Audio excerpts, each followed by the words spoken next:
যারা অনেক দিন ধরে স্বপ্ন দেখছেন আমেরিকায় যাবেন তাদের জন্য এখনই একটা মুখ্য সুযোগ। কারণ 2026 সালে ফিফা ওয়ার্ল্ড কাপ। সো পৃথিবীর বিভিন্ন জায়গা থেকে, বিভিন্ন দেশ থেকে মানুষ আসবে ফিফা ওয়ার্ল্ড কাপ দেখতে আমেরিকা এবং কানাডাতে। সো এখন যদি আপনি ট্যুরিস্ট ভিসা অ্যাপ্লাই করেন ফ্যামিলি সহ বা আপনি নিজে বা নিজেরটা, সেক্ষেত্রে আপনার ভিসা হওয়ার চান্স বেশি।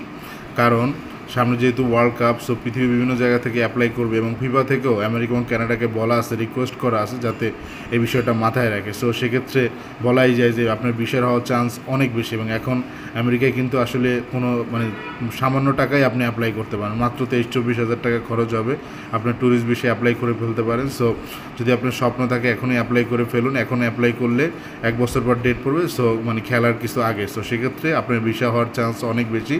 সো এটাই একটা মুখ্য সুযোগ আমেরিকায় প্রবেশ করার, যাতে আপনার যাওয়ার যে স্বপ্ন আমেরিকাতে বা কানাডাতে, সেই স্বপ্নটা যাতে পূরণ হয়। ধন্যবাদ।